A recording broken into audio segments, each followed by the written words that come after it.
have to make sure that I don't use my mind and don't use my ego, because that's going to be a trap by the evil one.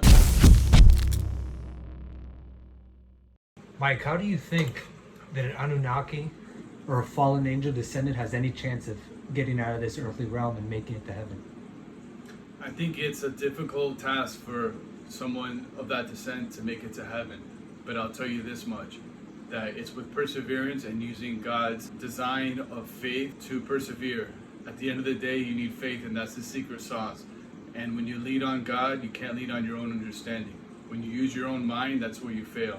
So you have to take the leap of faith, and there's a reason why there's that term that's used so frequently. But you have to have faith, and that's how you're using God's intellect and His design to move you forward like chess pieces throughout this game of life. It's very apparent to me that the more that you use faith, that you're able to succeed in life. And I've seen it within the last several months, even this past year. When I use my own understanding, that's when I failed, because I think I know, but then I end up using my ego attached to that.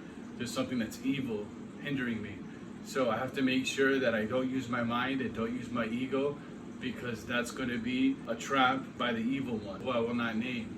So it's obvious to me that when you lean on God, you come close to God and God will come close to you. James 4:8.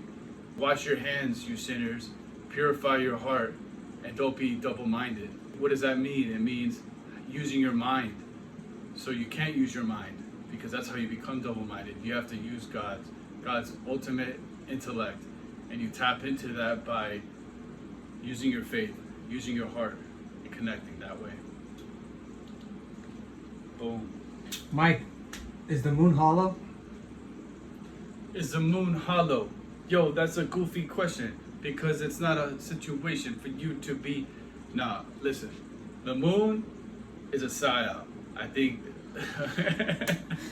Is it a projection, or is it actually something? Is it actually something? I don't think the moon is something that we could actually physically land on.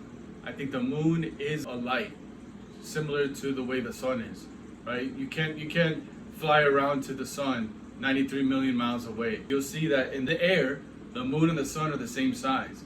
So how are they the same size, but they're different distances away? Well, science will say the size and then the distance match up to where they're the same in the sky. You know what I'll say to that? That's completely bogus. They're both same distance, and they rotate around us, around the flat earth plane. Flat earth gang. I'm the flat earth man. Boom.